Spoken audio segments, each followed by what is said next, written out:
we're not making a political broadcast or anything like that.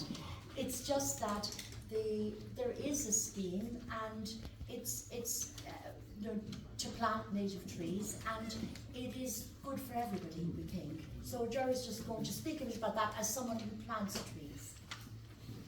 Well, the excellence of the performance here today is mesmerising. It's hard to stand up and talk after that, because it seems like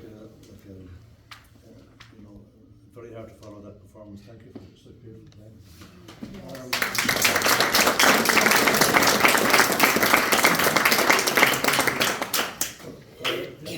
The old poem we learned one time, I think it was something called The Elegy on the Death of a Mad Dog, and it said, one of the famous lines in it, if you find it wondrous short, it cannot hold you long.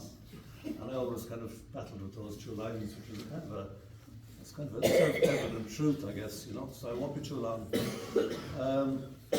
Back in the 1980s and 90s, there was a species that stalked the county called the town engineer, and his job, and I was one of those, was to keep the services going in a small town with no money whatsoever.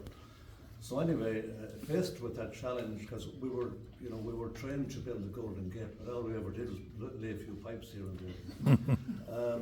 Faced with that challenge, we started planting trees around Westport, and I got my boss at the time to give us some money for planting trees. So we planted lots of trees, and it's lovely to pass through Westport now and see them all getting along fine there, even though some of them are in inappropriate places. But there's lovely woods around Westport, and we got some woods off Lord Altamont at the time, because we bought some woods off him. So lots of the woods in Westport came to being in the 80s and 90s. And a normal person wouldn't have a few pints to talk about their BMW or Man United. Around 1:10 at night, if I'm talking to somebody, I'm talking about trees. So I'm really boring, so it's early for me to start on about trees. But back, Ireland, of course, is covered in trees, native trees, going back 4,000 years. And the Bronze and Iron Age began to clear those trees.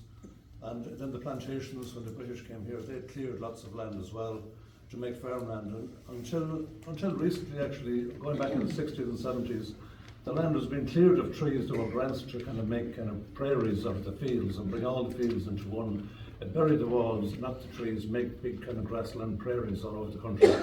And that was kind of an EU thing really that happened to when we joined the EEC then back in '73. But oddly enough, 30 years later, the agricultural advisor is coming out to me saying, but back all the walls and plant all the trees again, we made a mistake. So it's a bit of a contradictory message, I suppose.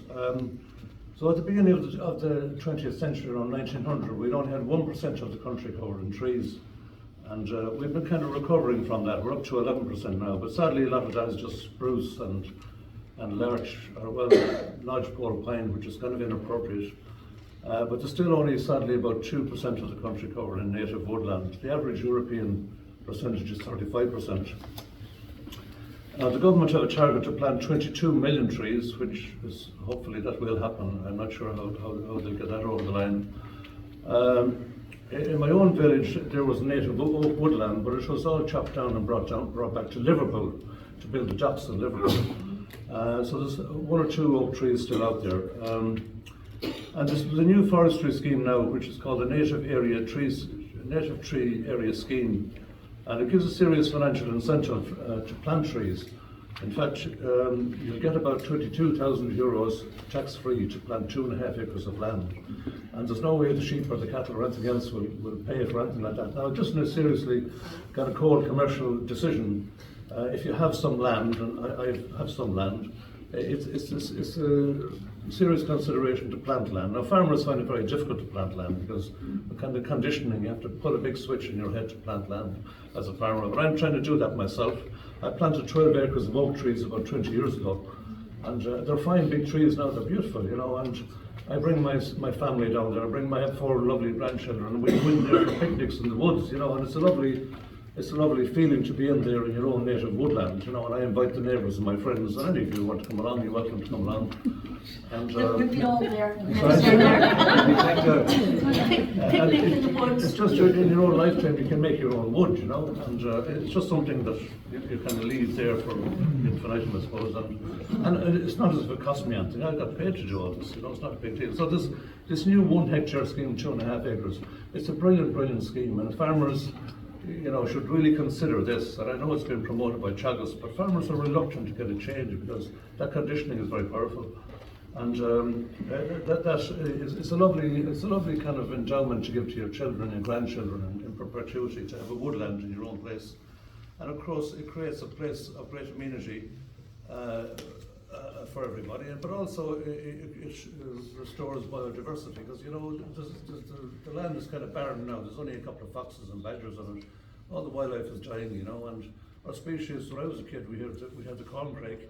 There was a corncrake in Westport, and my boss said to me, "Will you bring in the 22, we'll get rid of that bloody corncrake." And he was in the middle of town, you know, back in the 80s, you know, they were everywhere. We had, now the snipe is gone as well, and different birds, you know, the ordinary birds we took for granted over the years, they're all disappearing. I never thought in my lifetime this would happen. And I suppose by planting small areas of trees, we'll bring back some of this wildlife again, you know, because there's room for us all in this world, you know. We don't have to decimate the place to make food. There's room for biodiversity, room for the animals.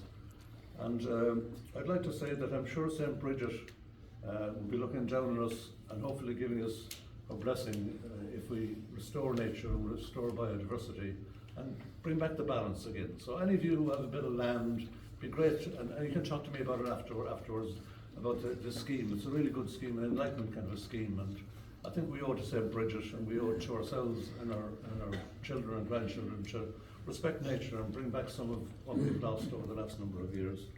That's all I have to say.